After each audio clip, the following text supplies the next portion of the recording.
How's it going, guys? Hope your weekend's going good. Right now I just decided to see if I could do a video on my torch setup. And I don't know if you've seen the page of the AK HVAC, aka HVAC. That's where I kind of got the idea from him on his video on how to pimp your torch set. So I kind of took that similar idea, but you know, obviously adding a pouch to the side and one to the back. But so far this setup's been really well, just to add some extra stuff, because obviously, yeah, in here it's not gonna cut it.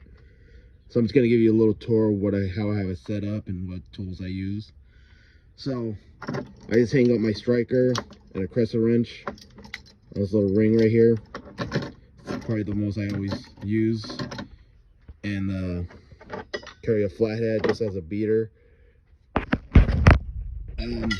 I use this a couple times. There's some things I have to kind of like I just kind of lift up on a pipe sometimes because they're always like flat on the floor. So I use this just kind of lift it up when I braze. So it does come in handy. I do keep a little Knipex. This is the only Knipex I have. I found it on a roof one time. This is like this. I just put it as my torch setup, so it usually goes right there. Inside the cubby, I got this one reamer at Home Depot. Not the best in the world, but it'll do, just to ream the in and the outside. It does the job right.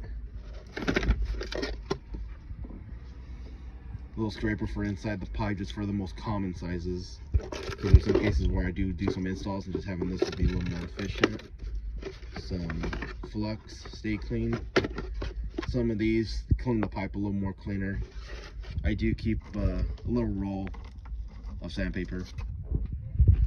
On the side pocket, oh yeah, and my extra rods are right there. I keep a pipe cutter. I keep 3 sizes of pipe cutters, a slightly bigger one to the most bigger pipes we use, and a very small one, which I gotta replace the blades on these, because these things are, I used this the other day and this thing was just wearing the heck out. I gotta change that blade. And some wet rag. This thing's this thing's pretty awesome. I like this thing actually.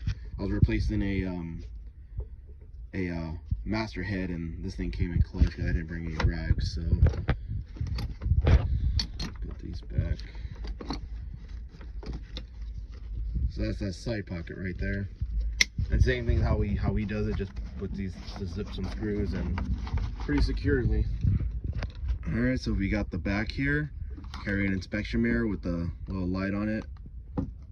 Fits in that loop pretty nice. Keep 2 brushes, the one I use and just as a backup. Some this little Victor, clean the tips. A little screwdriver, a little better reamer. I prefer doing this reamer. This one really cleans it out really good. And then those little backup wrenches. And these are my tips.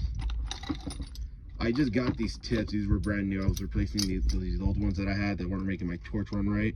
So obviously number 1, number 2, and I got this because I just know if it might just save me on a job if I have to work out a very awkward corner or something like that. So I will get a number 3, but you know, I don't work on any pipe that's too big. But one of the Germans I work with told me that he recommends getting one because there's gonna be times where you have windy conditions or certain environments where you might need that extra burn just to solder or sweat your pipe.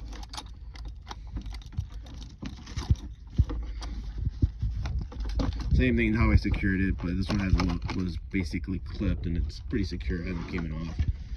I do love this thing right here too, this little settling knob. I think you get these at a parcel for like 18-20 bucks. Highly recommend it, instead of using that wrench where I always have difficulties turning it because this or my stuff gets in the way or this gets in the way because you have to do it at an awkward position. But other than that, that's my whole torch setup. Hope you guys enjoyed the video. Enjoy the rest of your weekend. See you on the next one. My next one will be my whole entire van tour. See you then.